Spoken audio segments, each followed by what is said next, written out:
Welcome to Nirmala Accountancy Classes. मेरा नाम दिलीप सिंह है।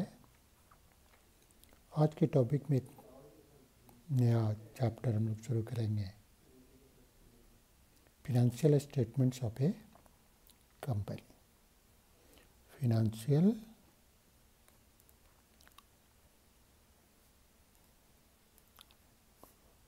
Statement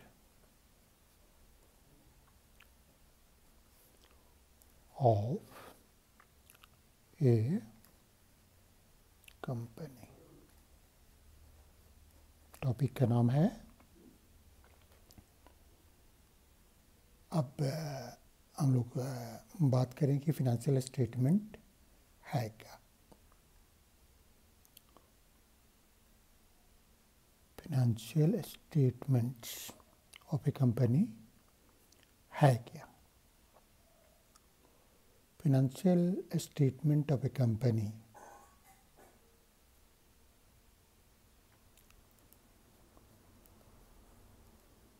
financial statements of a company means the following.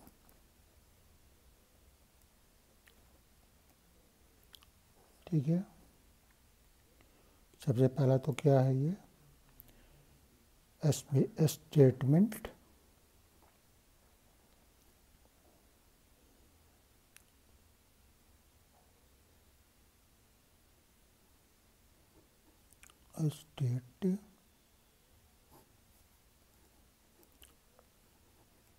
statement showing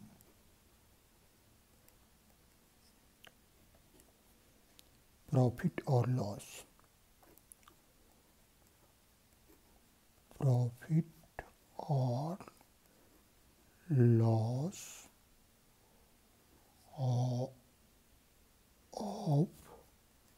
a company।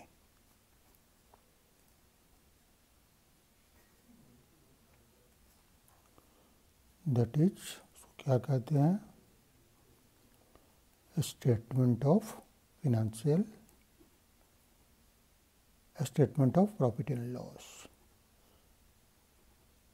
Statement of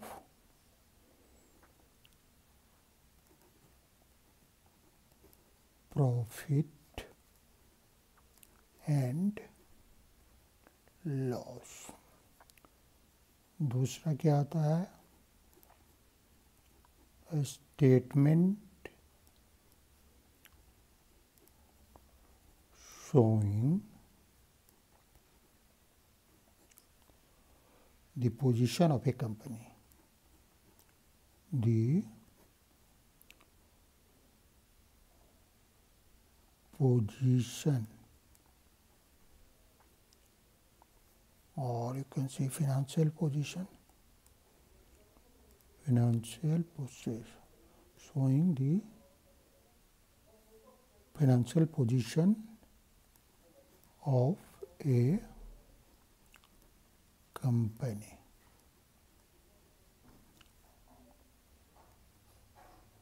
सो क्या कहते हैं, that is balance sheet.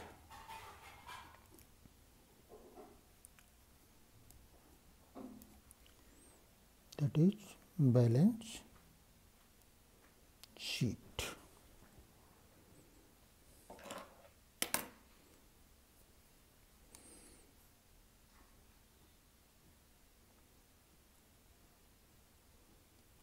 Balance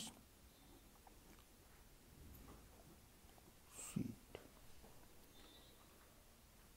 third,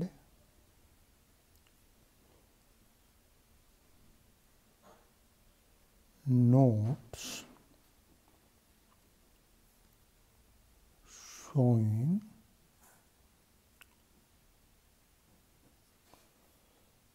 the contents of the details of or contents of a statement of showing the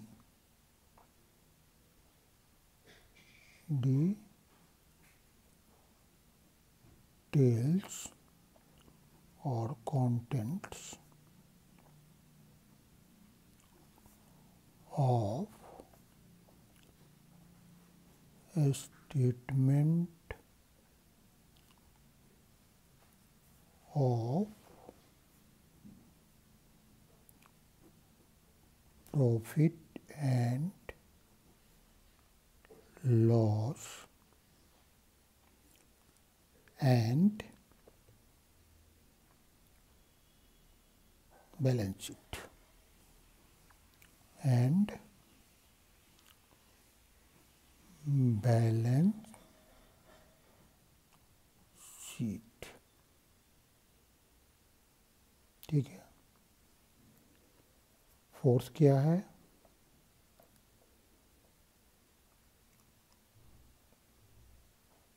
A statement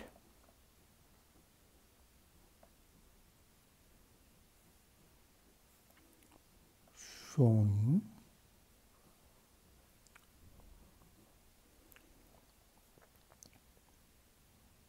the inflows and outflows of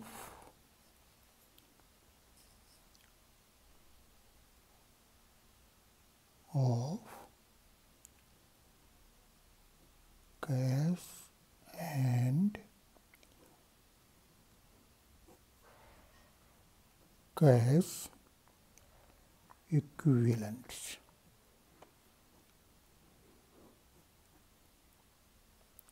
That is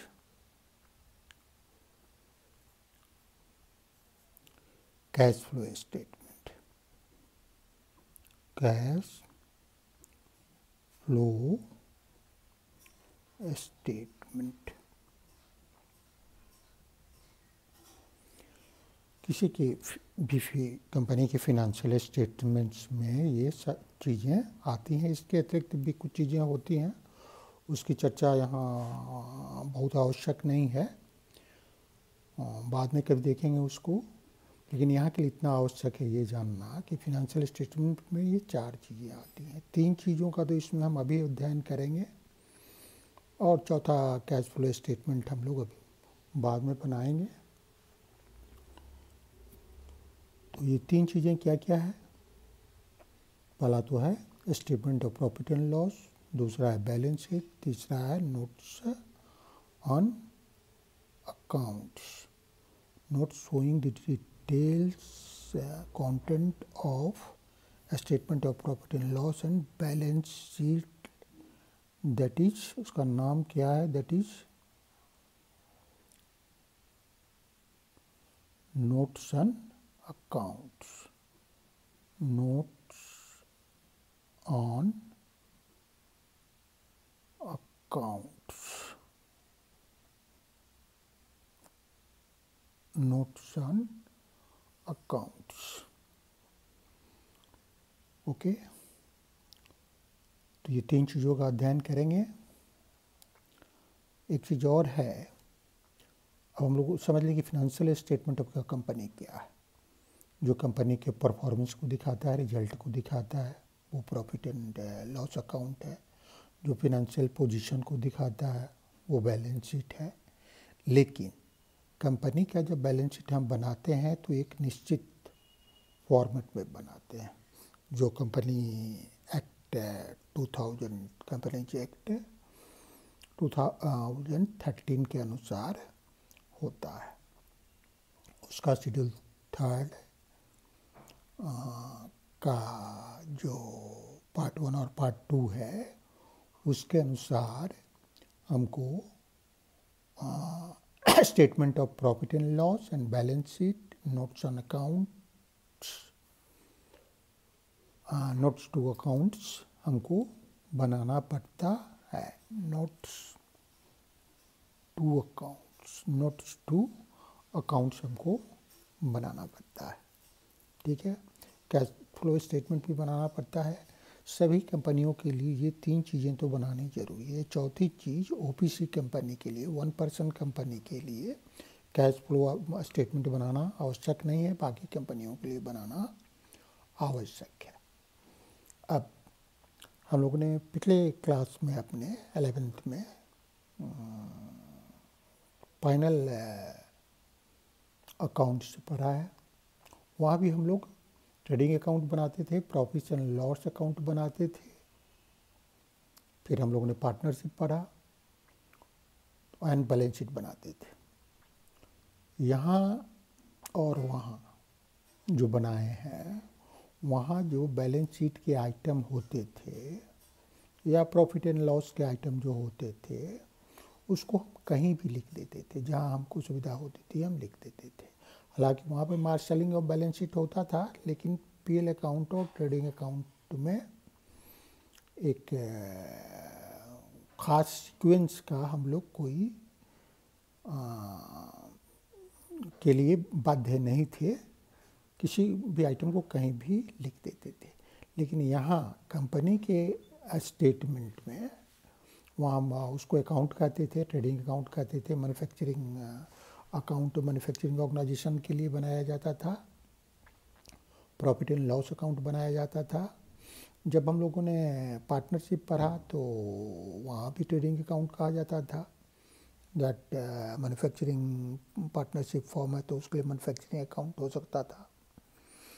profit and loss account था और एक profit and loss appropriation account भी था, balance sheet भी था, लेकिन उसका दूसरा फॉर्मेट होता था।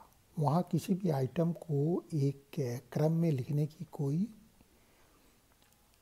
ऐसी प्रिस्क्रिप्शन नहीं था, उसको लिखना ज़रूरी नहीं था। हम अपने मन के मालिक थे, हमको जैसे सुविधा होती थी हम लिख लेते थे। हालांकि मार्शलिंग और बैलेंस शीट उसमें भी था, लेकिन जो हमारा रिजल्ट होता था, अगर मार्शलिंग और बैलेंस शीट का पालन नहीं भी करें तब भी हमारा वही आता था। लेकिन यहाँ एक ख़ास सीक्वेंस में सब कुछ जैसे फॉर्मेट में दिया गया है वैसे लिखना ज़रूरी है। वहाँ हम लोग अकाउंट शब्द यूज करते थे, दोनों के फाइनल अकाउंट्स कहते थे, या financial statement of sole trading business या प्रोप्राइटरशिप बिजनेस कह सकते थे, या financial statements of partnership firm कह सकते थे। हालांकि एक्चुअली उसको फाइनल अकाउंट्स ही कहा जाता है, क्योंकि उसमें अकाउंट्स ही ज़्यादा इन्वॉल्व है। एक स्टेटमेंट इन्वॉल्व है, दैट इज़ फिनेंशियल स्टेटमेंट, जिसको हम लोग बैलेंस शीट भी कहते हैं। लेकिन यहाँ सारे के सारे स्टेटमेंट फॉर्म में ही कंपनी के परिप्रेक्ष्य में बनाए जाते हैं। तो हम ऑलरेडी जानते हैं कि प्रॉफिट एंड लॉस में क्या होता है, परफॉर्मेंस दिखाया जाता है, बैलेंस शीट में फिनेंशियल पोजीशन दिखाया जाता है। Profit and notes to accounts में नोट्स टू अकाउंट्स जो हम लोगों ने यहाँ किया है, इसके साथ खास बात है कि पहले हम लोगों को नोट्स टू अकाउंट दिखाने की ज़रूरत नहीं थी, लेकिन यहाँ दिखाने की ज़रूरत है, इसलिए कि एक जो फॉर्मेट है उसके एक आइटम के अंतर्गत कई आइटम हमको रखने पड़ते हैं। वो हमारा कंपल्सन है, रूल है ऐसा, इसलिए करना पड़ता है। तो इसलिए हम लोग वैसा करते हैं। और कैश फ्लो स्टेटमेंट भी मैंने बताया कि ये भी बनाना पड़ता है, लेकिन इसको हम लोग बनाना आगे में सीखेंगे। The financial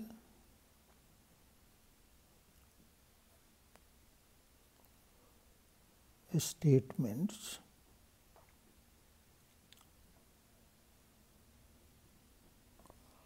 are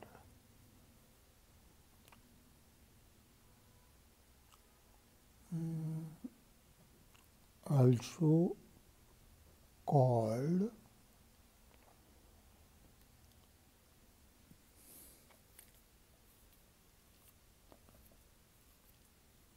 Annual reports are also called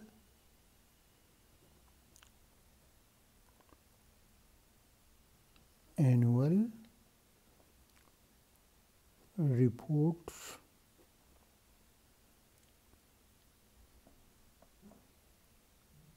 annual accounts, annual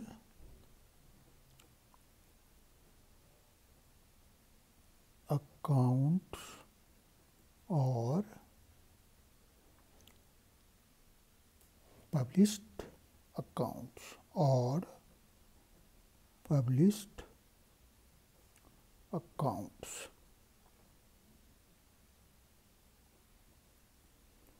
Statements of a company are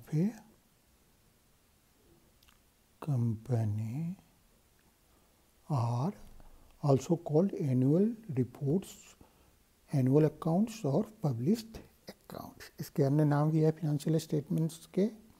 annual report भी कह सकते हैं, कोई इसको एनुअल अकाउंट्स भी कहता है, या एनुअल पब्लिश्ड अकाउंट्स भी कहता है. क्लियर है. अब हम लोग फिनेंशियल स्टेटमेंट के फॉर्मेट ऑफ ए कंपनी का फॉर्मेट क्या होता है उसकी बात कर लेते हैं. सबसे पहले तो हम लोग लिखेंगे फॉर्मेट बनाने के लिए ये किस पर बेस्ड होता है. तो बेस्ड ऑन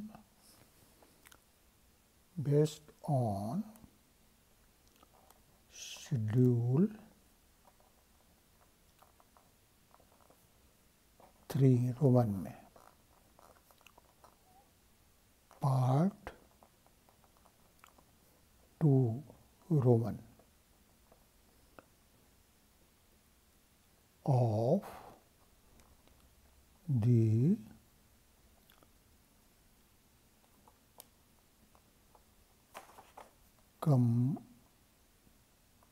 Companies Act 2013. फिर हेडिंग क्या देते हैं, कंपनी का नाम लिख सकते हैं.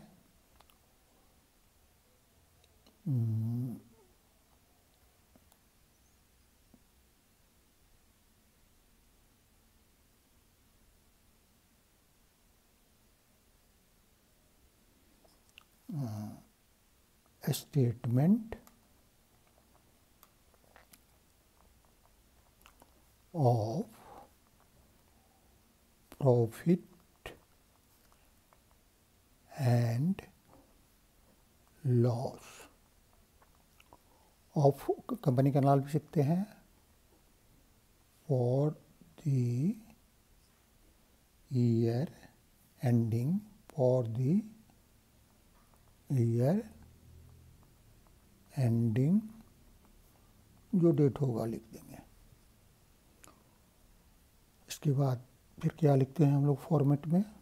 4 कॉलम होते हैं. 4 कॉलम में सबसे पहले तो पार्टिकुलर्स आएगा,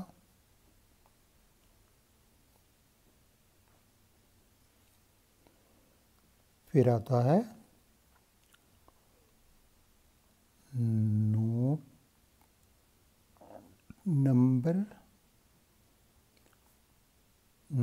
नंबर और करंट पीरियड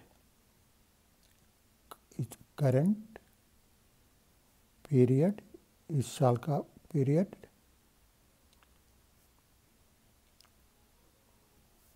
और प्रीवियस पीरियड,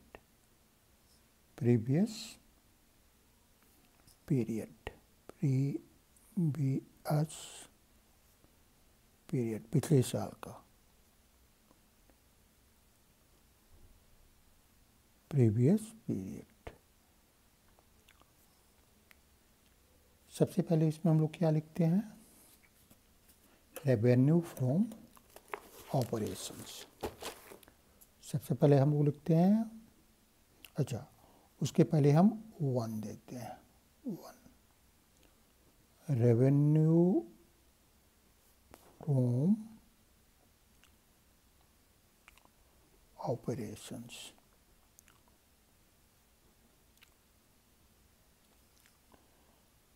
नोट नंबर कुछ है तो नोट नंबर लिखते हैं, नहीं है तो नहीं लिखते हैं। ठीक है, तो यहाँ फिर अमाउंट आता है। इसके बाद सेकंड क्या होता है, अदर इनकम। अदर इनकम, अब ये क्या है हम लोग अभी तुरंत इसके बाद जो फॉर्मेट एक बार लिख लेते हैं, उसके बाद डिस्कस करेंगे। अदर इनकम, इसमें भी अगर नोट नंबर है तो नोट नंबर लिखेंगे, नहीं है तो नहीं लिखेंगे।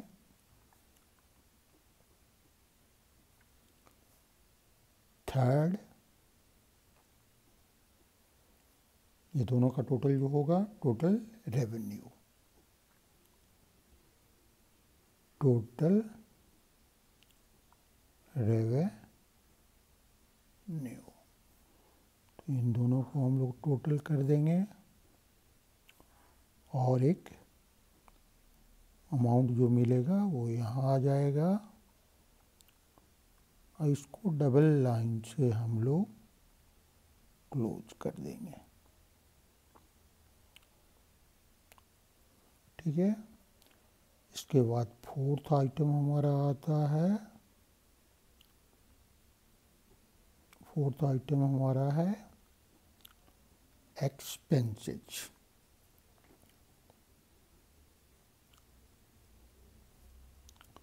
इसमें भी डिफरेंट आइटम आते हैं, उसको हम लोग ABCD लिखते हैं। A, cost of material consumed, cost of material consumed.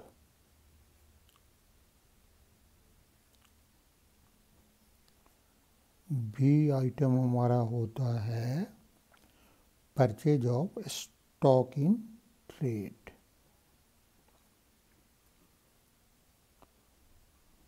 Purchase of stock in trade. C item हमारा होता है change in inventory of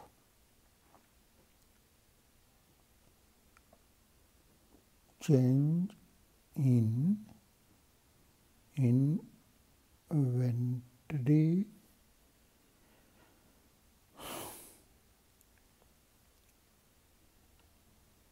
of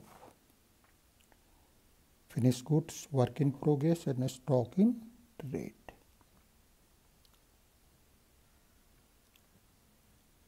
Finished goods, work in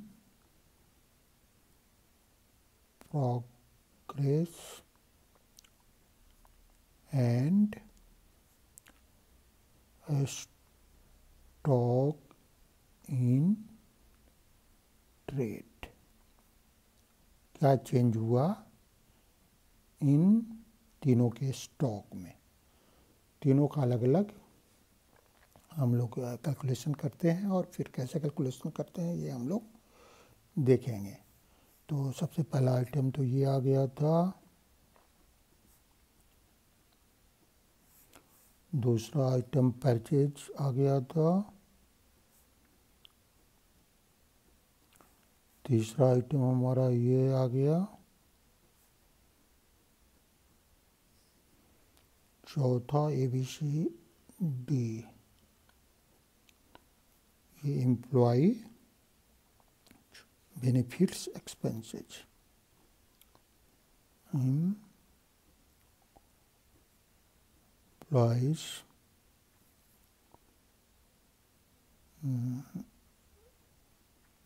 benefit expenses, ठीक है, इसको भी कैपिटल में लिखना है, benefits expenses. ABCDE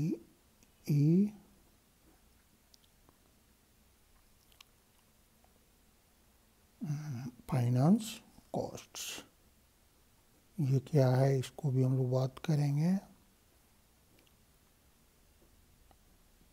finance costs तो एम्प्लॉयज बेनिफिट आएगा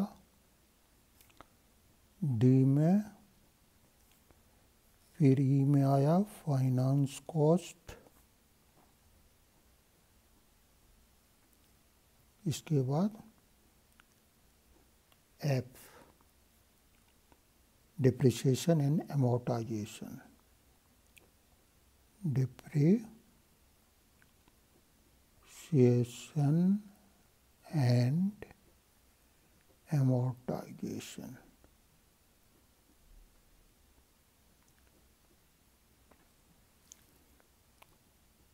ये क्या है आप जानते हैं पहले से, 11th में आपने पढ़ा हुआ है, फिर भी मैं बताऊंगा इसको। एफ जी में आएगा अदर एक्सपेंसेस, अदर एक्सपेंसेस,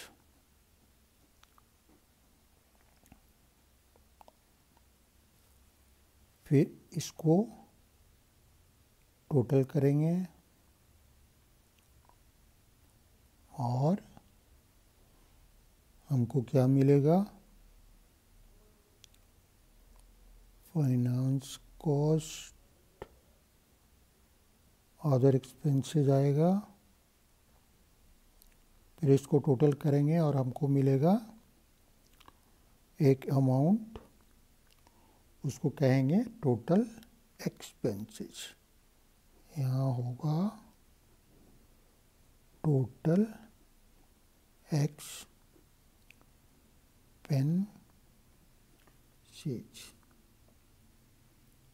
अब टोटल एक्सपेंसेस जो हमारा हुआ,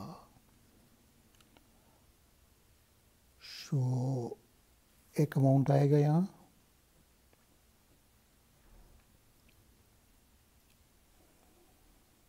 ये टोटल एक्सपेंसेस हुआ। अब इसमें से फिफ्थ आएगा इसके बाद, तब क्या मिलेगा, प्रॉफिट बिफोर टैक्स, मतलब टोटल रेवेन्यूज। रेवेन्यू कैसे हमको मिलेगा, 1 + 2, 1 और 2 को प्लस करने से थर्ड मिलेगा। यहाँ फिफ्थ किसको मिलेगा, 3 में से फोर्थ को माइनस करने से। ये क्या होगा, टैक्स देने के पहले का प्रॉफिट, प्रॉफिट बिफोर टैक्स।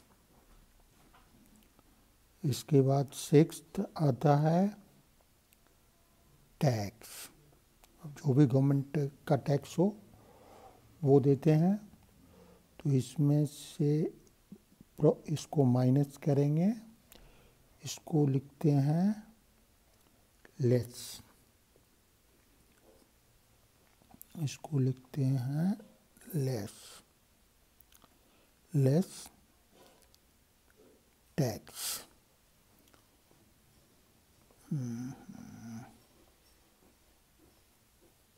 यहाँ नहीं लिखेंगे इसको, यहाँ लिखेंगे less tax.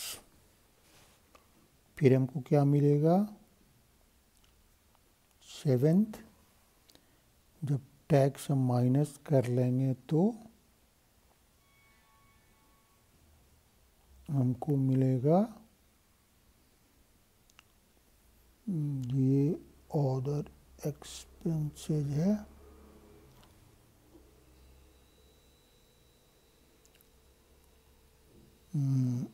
Profit after tax,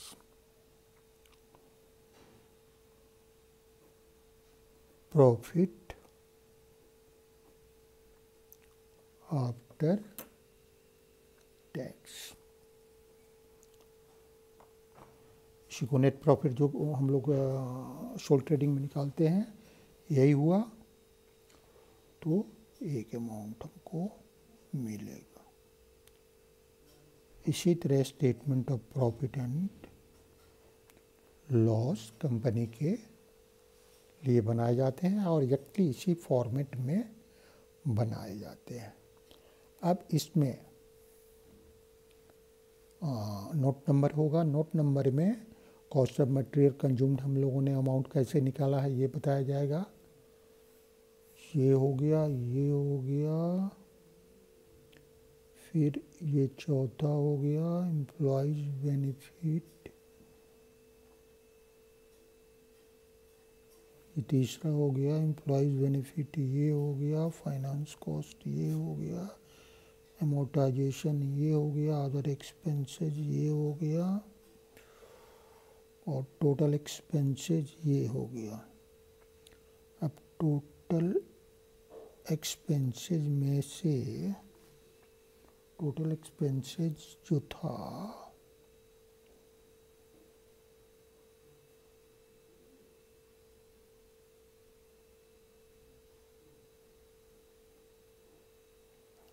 इसमें से इसको हम लोगों ने घटाया। इसको घटाने के बाद जो मिला हमको क्या मिला, प्रॉफिट बिफोर टैक्स। फिर हम लोगों ने यहाँ टैक्स घटाया।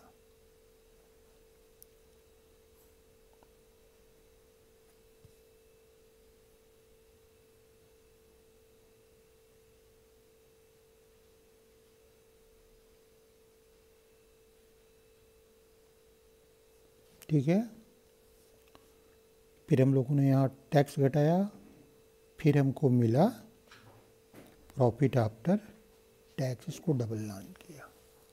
ठीक है, अब हम लोग एक एक आइटम को समझेंगे और एक सवाल भी करेंगे, सारे आइटम को अलग अलग करके समझेंगे, या हम लोग नेक्स्ट क्लास में करेंगे। Thank you, see you again.